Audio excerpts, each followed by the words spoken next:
I have a great time with my life, and I want to share it. I love living. I think that's infectious. It's something that you can't fake. Greatness is not this wonderful, esoteric, elusive, God-like feature that only the special among us will ever taste. You know, it's something that truly exists in all of us. It's very simple. This is what I believe, and I'm willing to die for it. Yeah. Period. It's that simple. I know who I am, and I know what I believe. I know who I am, I know what I believe. That's all I need to know. And that's all I need to know. So from there, you do what you need to do. Yeah. You know, and I think what happens is we make the situation more complex than it has to be. Because we're looking for complexity. There's got to be something complex to understand. It can't be that easy. No. We didn't grow up with the sense that where we were was where we were going to be. You know, we grew up with the sense that where we were almost didn't matter because we were becoming right. Something greater. The separation of talent and skill is one of the greatest misunderstood concepts for people who are trying to excel, who have dreams that want to do things. Talent you have naturally. Skill is only developed by hours and hours and hours of beating on your craft. I've never really viewed myself as particularly talented. Where I excel is ridiculous, sickening work ethic. You know, while the other guy's sleeping, I'm working. While the other guy's eating, I'm working. There's no easy way around it. No matter how talented you are, your talent is going to fail you if you're not skilled. Mm-hmm. You know, if you don't study, if you don't work really hard and dedicate yourself to being better every single day, mm-hmm. you'll never be able to communicate with people, with your artistry, the way that you want. So the only thing that I see that is distinctly different about me is I'm not afraid to die on a treadmill. You might have more talent than me, you might be smarter than me, but if we get on the treadmill together, right, there's two things. You're getting off first, or I'm going to die. It's really that simple. One summer, his dad tore down a brick wall on the front of his business and told 12-year-old Will and his 9-year-old brother to rebuild it, a job they said was impossible. It took them a year and a half, but they did it. And he said, now don't you ever tell me it's something that you can't do. You don't try to build a wall. You don't set out to build a wall. You don't say, I'm going to build the biggest, baddest, greatest wall that's ever been built. You don't start there. You say, I'm going to lay this brick as perfectly as a brick can be laid. Yeah. And you do that every single day. And soon you have a wall. And soon you have a wall. You know, it's an idea that my grandmother always had, that you know, if you're going to be here, then there's a necessity to make a difference. She always instilled the responsibility, the spiritual responsibility that you have to make every group you come in contact with better.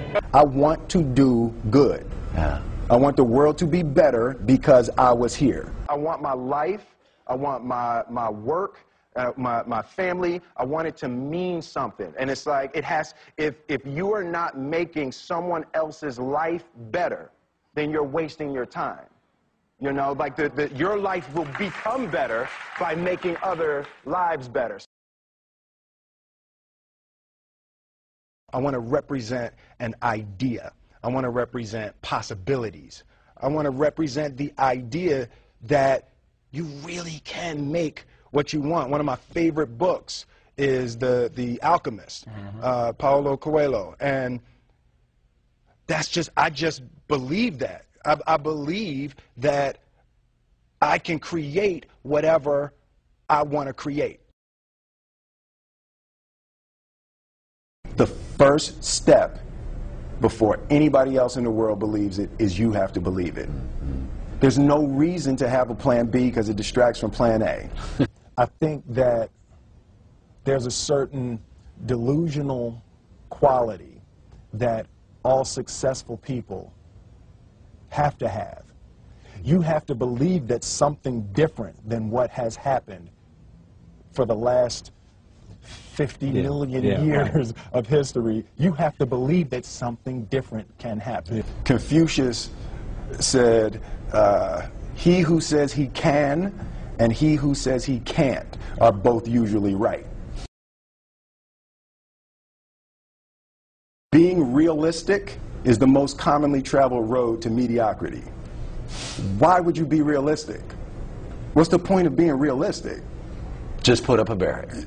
Yeah, I'm going to do it. It's done. It's already done. The second I decide it's done, it's already done. So now we just got to wait for y'all to see. It's unrealistic to walk in a room and flip a switch and lights come on. That's unrealistic. Fortunately, Edison didn't think so. It's unrealistic to think you're going to bend a piece of metal and fly people over an ocean in that metal. That's unrealistic. But fortunately, the Wright brothers and others didn't believe that. And it just seems like such a ridiculous idea to me to embrace the idea that it's not going to happen, and that's not real for that to happen. As soon as you say it, now you just made that real. Our thoughts, our feelings, our dreams, our ideas are physical in the universe. That if we dream something, if we picture something, if we commit ourselves to it, that is a physical thrust towards realization that we can put into the universe. That the universe is not a thing that's going to push us around. That the world and people and situations are not something that are going to push us around. That we are going to bend the universe and command and demand that the universe become what we want it to be. I study the patterns of the universe. There's a redemptive power that making a choice has, you know, rather than feeling like you're at effect to all the things that are happening. Make a choice, right? You just decide what it's going to be, who you're going to be, how you're going to do it. Just decide. And then from that point, the universe is going to get out your way. It's like it's water. It wants to move and go around stuff, you know. You know, there's a flow of the universe that I've grown to know just how to go with it. I realize that to have the level of success that I want to have, it's difficult to spread it out and do multiple things. It takes such a desperate, obsessive focus. You really got to focus with all of your fiber and all of your heart and all of your creativity. I'm motivated by fear. Fear. You know? Fear of what? Fear of fear. I hate being scared to do something. And I think what developed in my early days was the attitude that I started attacking things that I was scared of. It was Franklin Roosevelt said the only fear you have to fear is fear itself. Absolutely. Remember that? Absolutely. Yeah. You can't be scared to die for the truth.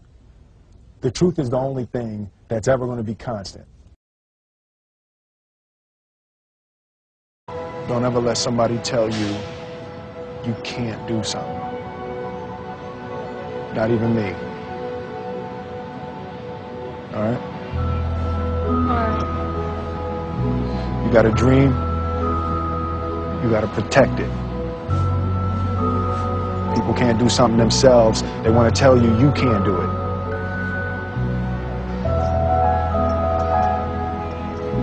You want something, go get it. Period.